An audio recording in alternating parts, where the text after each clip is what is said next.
भारत का आकाश संतों के सितारों से भरा है। अनंत अनंत सितारे हैं, यद्यपि ज्योति सबकी एक है। संत रैदास उन सब सितारों में ध्रुव तारा है। इसलिए कि शूद्र के घर में पैदा होकर भी काशी के पंडितों को भी मजबूर कर दिया स्वीकार करने को। महावीर का उल्लेख नहीं किया ब्राह्मणों ने अपने शास्त्रों में। बुद्ध की जड़ें काट डाली, बुद्ध के विचार को उखाड़ फेंका। लेकिन रैदास में कुछ बात है कि रैदास को नहीं उखाड़ सके और रैदास को स्वीकार भी करना पड़ा। ब्राह्मणों के द्वारा लिखी गई संतों की स्मृतियों में रैदास सदा स्मरण किए गए। चमार के घर में पैदा होकर भी ब्राह्मणों ने स्वीकार किया, वह भी काशी के ब्राह्मणों ने। बात कुछ अनेरी है, अनूठी है। महावीर को स्वीकार करने में अड़चन है, बुद्ध को स्वीकार करने में अड़चन है। दोनों राजपुत्र थे जिन्हें स्वीकार करना ज्यादा आसान होता। दोनों श्रेष्ठ वर्ण के थे, दोनों क्षत्रिय थे, लेकिन उन्हें अस्वीकार करना मुश्किल पड़ा।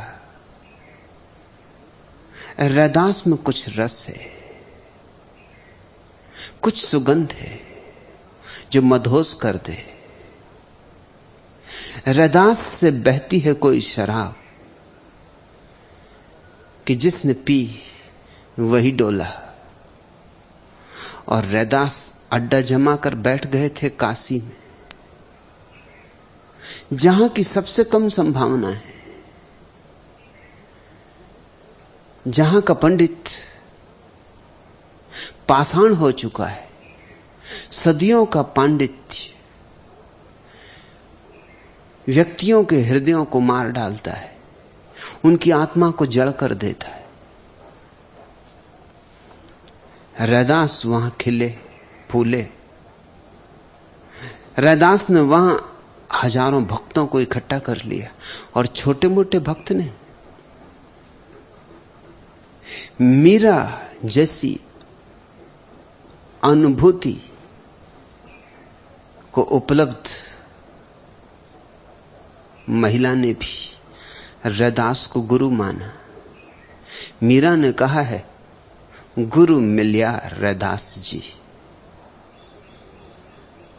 कि मुझे गुरु मिल गए। रैदास में भटकती फिरती थी, बहुतों में तलाशा था, लेकिन रैदास को देखा कि झुक गई। चमार के सामने राजरानी झुके तो बात कुछ रही होगी, ये कमल कुछ अनूठा रहा होगा। बिना झुके न रहा जा सका होगा। रैदास कबीर के गुरु भाई हैं। रैदास और कबीर दोनों एक ही संत रामानंद के शिष्य हैं। रामानंद गंगोत्री जिनसे कबीर और रैदास की धाराएं बही। रैदास के गुरु हैं रामानंद जैसे अद्भुत व्यक्ति, और रैदास की शिष्या है मीरा जैसी अद्भुत नारी।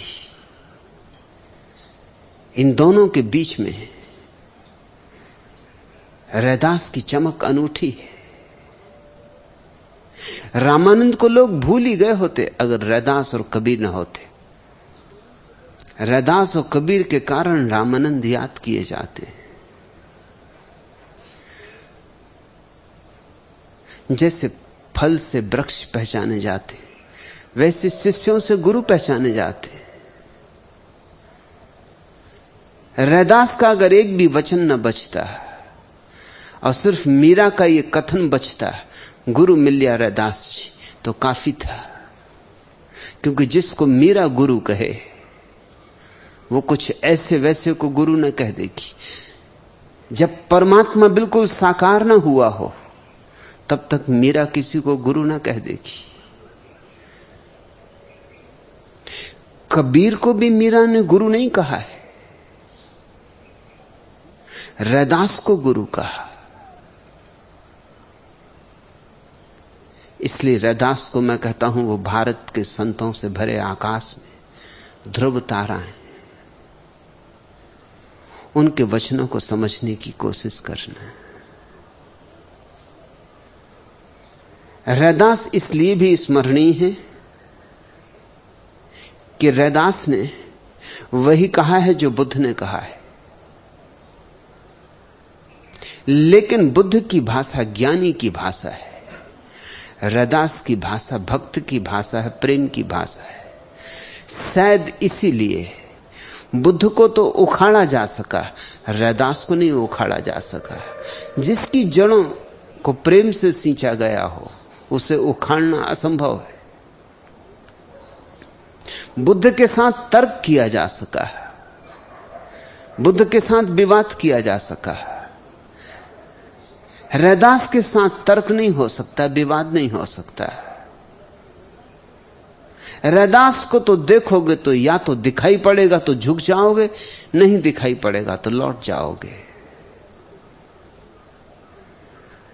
प्रेम के सामने झुकने के सिवाय और कोई उपाय नहीं, क्योंकि प्रेम परमात्मा का प्रगटीकरण है, अवतरण है। बुद्ध की भाषा बहुत मंजी हुई है, राजपुत्र की भाषा है। शब्द नपे तुले, शायद कभी कोई मनुष्य इतने नपे तुले शब्दों में नहीं बोला जैसा बुद्ध बोले। लेकिन बुद्ध को भी तर्क का तूफान सहना पड़ा और बुद्ध की भी जड़ें उखड़ गईं। भारत से बुद्ध धर्म विलीन हो गया।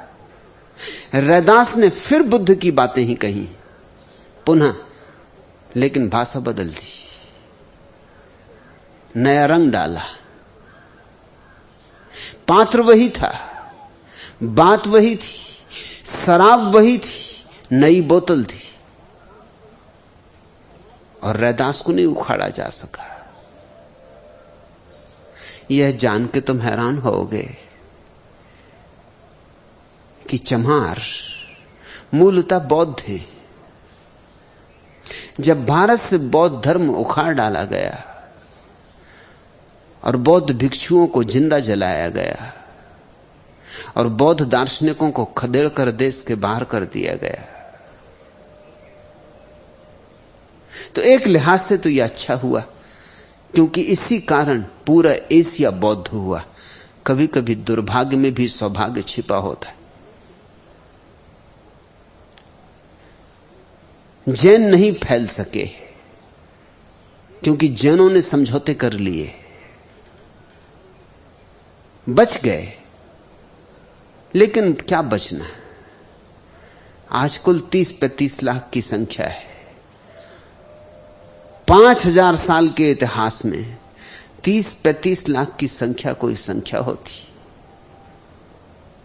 बच तो गए, किसी तरह अपने को बचा लिया, मगर बचाने में सब गंवा दिया।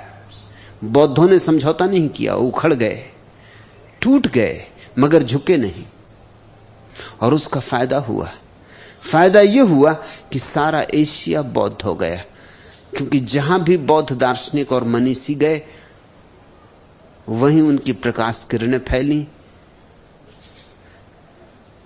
वहीं उनका रस बहा। वहीं लोग तृप्त हुए। चीन, कोरिया, दूर दूर तक बौद्ध धर्म फैलता चला गया। इसका श्रेय हिंदू पंडितों को है। जो भाग सकते थे भाग गए। भागने के लिए सुविधा चाहिए, धन चाहिए। जो नहीं भाग सकते थे, इतने दीन थे, इतने दरिद्र थे कि वो हिंदू जमात में सम्मिलित हो गए। लेकिन हिंदू जमात में अगर सम्मिलित हो तो सिर्फ शूद्रों में ही सम्मिलित हो सकते हो। ब्राह्मण तो जन्म से ब्राह्मण होता है और क्षत्रिय भी जन्म से क्षत्रिय होता है, और वैसे भी सिर्फ अगर किसी को हिंदू धर्म में सम्मिलित होना है तो एक ही जगह रह जाती, शूद्र, अछूत। वो असल में हिंदू धर्म के बाहर ही है, मंदिर के बाहर ही है। हो जाओ शूद्र अगर बचना है तो जो बौद्ध बच गए और नहीं भाग सके और मजबूरी में सम्मिलित होना पड़ा हिंदू धर्म में, वे ही बौद्ध चमहार हैं। वे ही बौद्ध चमहार हो गए। और क्यों चमहार हो गए? एक कारण कभी किसी ने सोचा भी ना होगा बुद्ध के समय में कि यह कारण इतना बड़ा परिणाम लाएगा। जिंदगी बड़ी रहस्यपूर्ण है। महावीर ने कहा है मांसाहार हिंसा है, पाप है, और ठीक कहा है। दूसरे को दुख देना, हत्या करना भोजन के लिए, इससे बड़ा पाप और क्या होगा? और फिर यह बात कहां रुकेगी?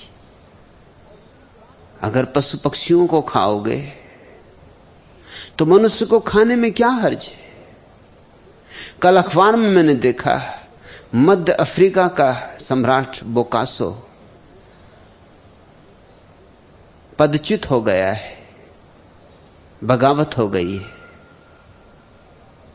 उसके घर, उसके चौके में, उसके फ्रीज में आदमी का मांस पाया गया। फिर बातें रुकती नहीं। जब पशु का मांस खा सकते हो तो आदमी का मांस खाने में क्या हर्ज है? और आदमी का मांस स्वभावतः सबसे ज्यादा स्वादिष्ट है और सुपाच्य है। मेल भी तुमसे उसका बहुत खाएगा, और छोटे छोटे बच्चों का मांस तो बहुत स्वादिष्ट है। बात कहां रुकेगी? फिर आदमी अगर मांसाहारी है तो उसका अंतिम तार्किक निष्कर्ष होगा कि वो आदमखोर हो जाएगा।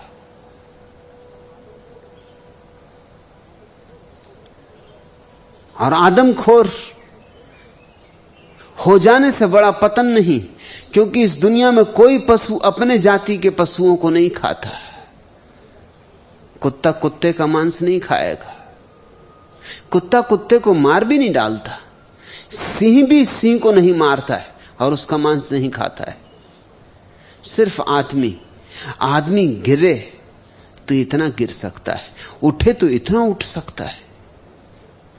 आदमी एक सीढ़ी है जिसका एक छोर नरक में लगा है, दूसरा छोर स्वर्ग में। महावीर ने कहा था मांसाहार पाप है, और ठीक कहा था। लेकिन बुद्ध हमेशा चीजों को बहुत तौल के कहते थे। इस संबंध में भी उन्होंने तौल के वक्तव्य दिया। उन्होंने कहा मांसाहार पाप है, लेकिन अगर कोई जानवर मर ही गया हो तो उसके मांसाहार में क्या पाप हो सकता है? यह तार्किक दृष्टि से बात बिल्कुल सही है। मारने में पाप है, किसी को मार के मत खाओ, लेकिन अपने आप मर गया कोई पशु, उसके मांस के खाने में क्या हर्जा है? तुम मार तो नहीं रहे, तुम हिंसा तो नहीं कर रहे, तुम हत्या तो नहीं कर रहे। ये बात तर्कयुक्त तो है, लेकिन तर्क से कहीं जीवन चला है।